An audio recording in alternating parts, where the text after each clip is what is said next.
November was far more volatile than I expected.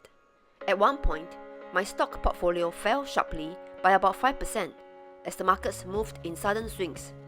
Instead of stepping back, I used that fear to deploy CPFIS funds and take advantage of the weakness. By the end of the month, part of that early fall had been clawed back. Let me take you through what happened and what I did.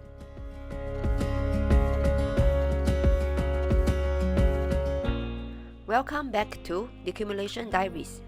Every month, I share how the JP portfolio is performing in early retirement, how the markets affected my net worth, and the steps I'm taking to balance growth, yield, and risk while funding my lifestyle in FIRE.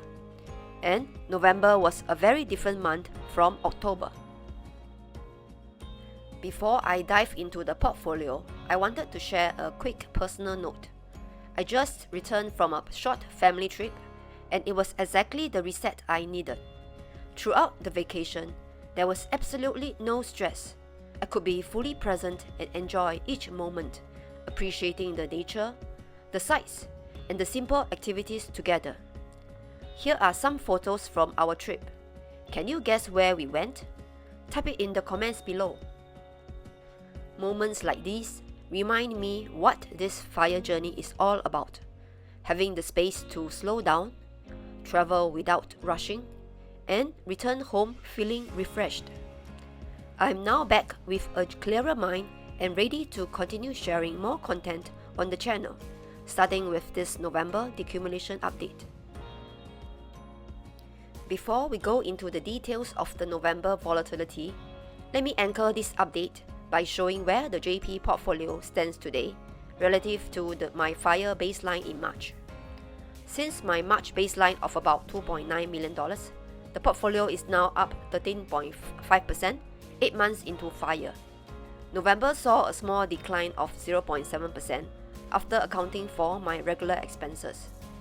Even with a volatile month, the portfolio is doing its job, supporting my lifestyle while staying resilient. Let us now dive into November and see how the stock portfolio did relative to the markets. Intra-month, the stock portfolio fell about 5% during the sharp pullback. It later recovered part of that decline and ended the month down around 2.2%. On a year-to-date basis, the stock portfolio delivered a time-weighted return of about 20%.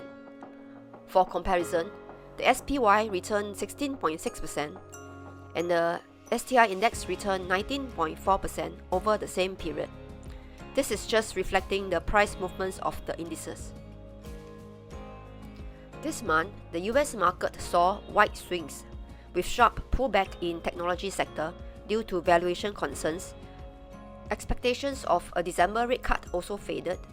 As a result, some of the high-yield counters in Singapore also softened as well.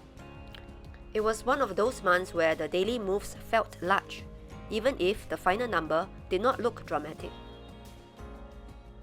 So, what actions did I take this month? When the portfolio fell sharply by around 5% mid-month, I saw it as an opportunity to add selectively.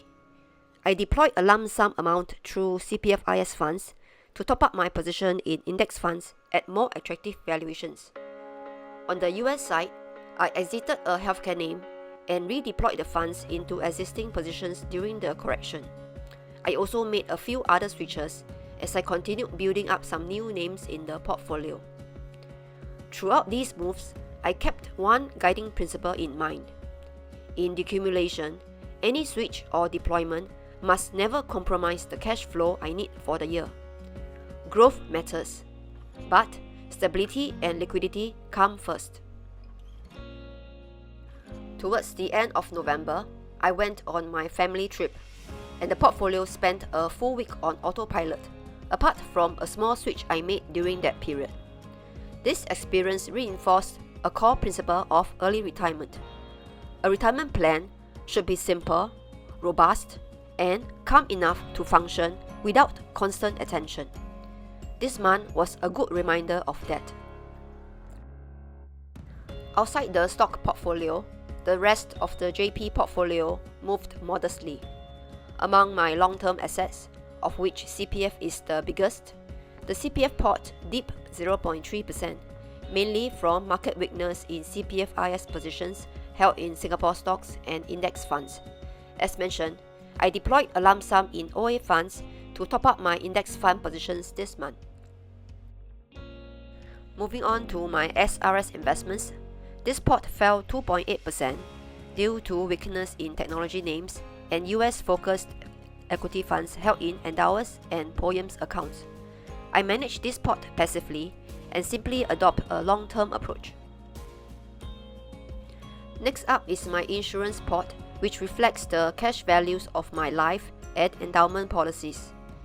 This portfolio grew 0.5% in line with the usual crediting pattern. Now let's move on to my liquid assets, the first of which are my investments in funds. This pot fell 0.1%, reflecting the valuation pullback across diversified equity and bond fund investments. The next part is my stock portfolio, which is the largest pot of my liquid assets. This pot fell 1.2% this month. As shared earlier, my stock portfolio, which includes stocks in my CPFIS account, delivered a time-weighted return of about 20% year-to-date, outperforming both STI and SPY indices.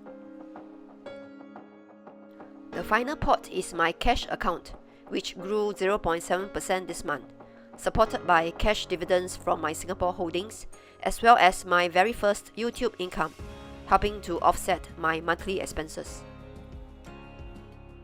Bringing everything together, the overall JP portfolio fell 0.7% this month, despite the market volatility. On the cash front, something small but meaningful happened this month. I received my first YouTube income, which happened to cover the annual tools I use for the channel, such as Canva and Epidemic Sound. It was a small, simple offset against the usual outflows. However, it still felt special, and it brought back the memory of receiving my very first paycheck more than 20 years ago. What touched me far more, however, were the milestones the channel quietly reached. More than 3,700 subscribers and over 170,000 views, with more than 30% coming from overseas. Knowing that these videos are traveling far beyond Singapore and supporting people on their FIRE and retirement journeys means much more to me than the income ever could. So, thank you for supporting Ikigai Living SG and for being part of this community.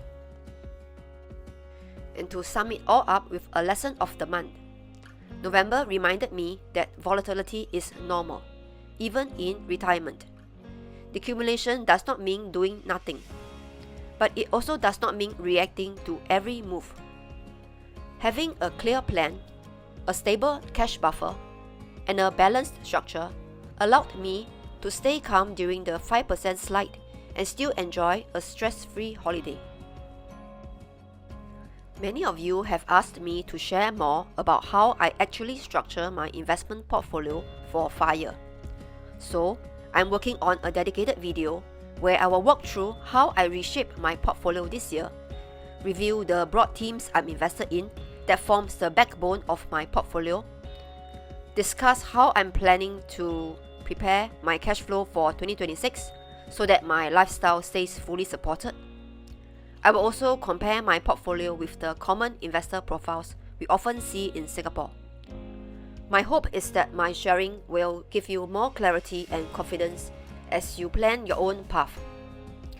If you would like to catch it when it's released, do subscribe and turn on notifications so you will not miss the video. Once again, this is JP from Ikigai Living SG. Thank you for watching this November update. If it has been helpful, I would really appreciate if you can give it a like, as it helps more people discover the channel, and also let me know this has been useful to you. And share your thoughts in the comments below. How did your portfolio hold up through the November swings? I appreciate you being here, and I will see you in the next Decumulation Diary. Till then, have a great Ikigai day.